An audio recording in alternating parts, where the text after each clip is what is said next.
it's Ron and Debbie. We're back for another edition of Ask Ron. In fact, getting ready to go to Alaska, taking half of Global Publishing to Alaska and letting them slaughter some fish and go see some sightseeing things. Me, I'm spending all my time slaughtering fish. Postcards will do for the sights, and I've already seen them all anyway. So I leave tomorrow, and the rest of the crew leaves. Well, you'll be watching this on Friday, so I'm in flight while you're watching this, and the rest of the crew will be leaving Saturday. So you will get tons of photos and videos from Alaska, and if we don't catch any big fish, we are going to borrow some, and you will never know the difference. We would never do that. No, we would never do that. Okay, all right. Our first question is from Camille Davis from Houston. Good old Camille, how are you, girl? Okay, she says, I took over a loan subject to, which I have on over 35 other properties. Well, good for you. This one property has a Wells Fargo mortgage, in particular is calling the loan due, but luckily I'm just renting the home and purchased the property in a trust. The bank requested a copy of my trust agreement, which I sent over to them, and they sent me a letter stating my trust agreement didn't qualify. So I found out how to make the trust qualify, and I've sent them a new trust agreement with all the terms. The one that we really need help on is another property that a friend of mine just owner financed. He took over the property subject to and has been paying for the loan for about 5 months. He just sold the home owner finance on a wraparound mortgage about 2 months ago, and he found out 2 days ago the bank is calling the loan due with a foreclosure sale date of August 2nd. The bank is refusing to accept payment for July. He did close with the title company for the wraparound mortgage and has a title policy. All right, well, let's stop there. On the first one, I would not have sent the bank my trust agreement showing you as the beneficiary, because you just sent them evidence that you violated the due on sale clause. If you are not the original mortgagee signing on the loan and you are the beneficiary, it's obvious interest transferred, so you sent them the evidence. You shouldn't have done that. Item number one. Item number two, the second one that the bank is calling due, you should get an attorney immediately and tell the attorney to file suit for your trust and get the seller in on it as well and stop the foreclosure. Literally, you can slow that foreclosure down for a year or two by just filing a counteraction. Let the attorney decide what to file.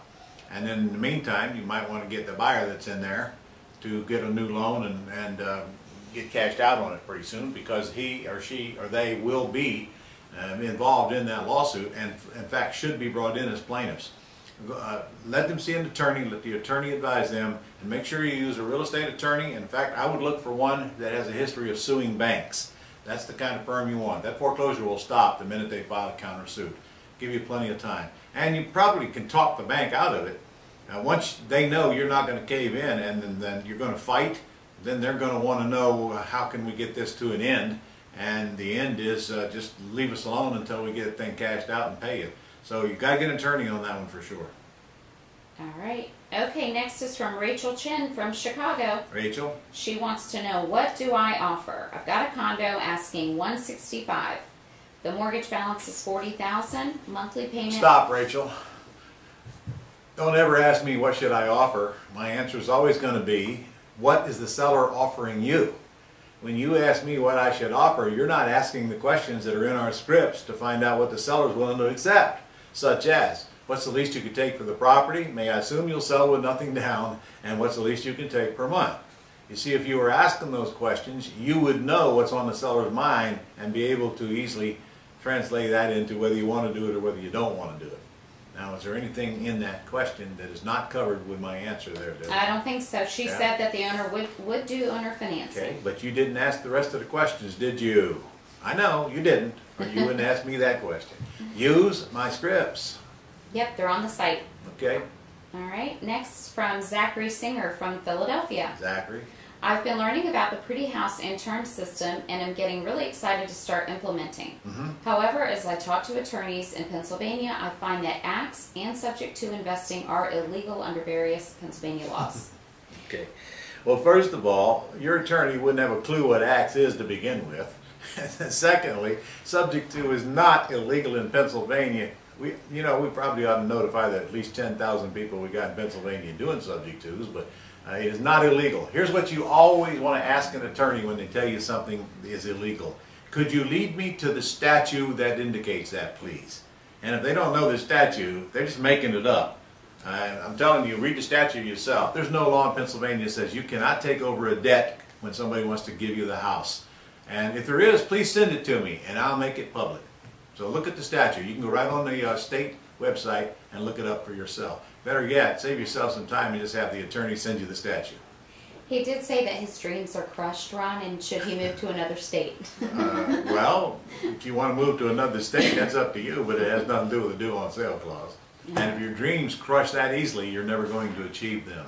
Sorry, that's the brutal truth. Quit listening to people who spout stuff to you with no evidence to back it up. The dream stealers are coming at you. Don't listen to them, because they will be thrilled to take them away from you. Always challenge with someone when they tell you this can't be done, or this won't work here, or this is illegal. You'll find that 95% of the time they have no clue what they're talking about. Okay. Next is Michael Campbell. Have we got somebody with some good news here today? Well, I think so. I'm getting depressed. It's coming.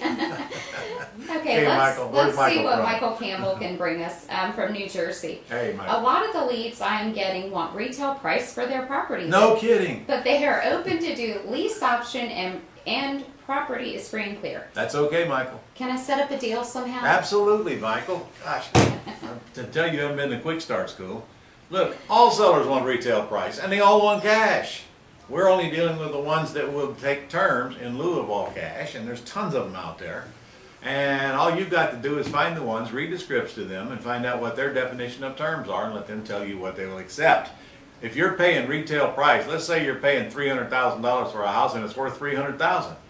Michael, it's so easy to put it back out there with terms and mark it up to $325,000 and get a $25,000 down payment and keep it all.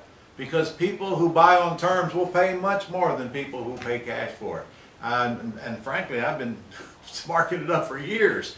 So even when I rehab one and sell it for cash, I raise the price. I don't sell it for what it's worth. I sell it for what it's about to be worth. And when you're dealing with terms, believe me, the price is irrelevant to your buyer. Okay. So yeah, you can pay retail price. And in this hot market, that's probably what you're going to have to do a good 75% of the time. But with terms. Okay, and he also wanted to know regarding land trusts and LLCs. Does the trust go in the LLC?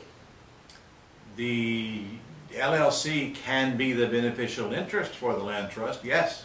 That's actually what's done quite often. Yes. Okay, Ron, that's it. That's it? That's all we have. When you guys submit questions for next week, I want some questions and telling me how good you're doing and how excited you are and how life is great. Okay, we got to counter this stuff. Yeah, we don't want to be worrying about them while we're in Alaska. That's right. By the way, we're not. That's true. Okay. We will not be worried.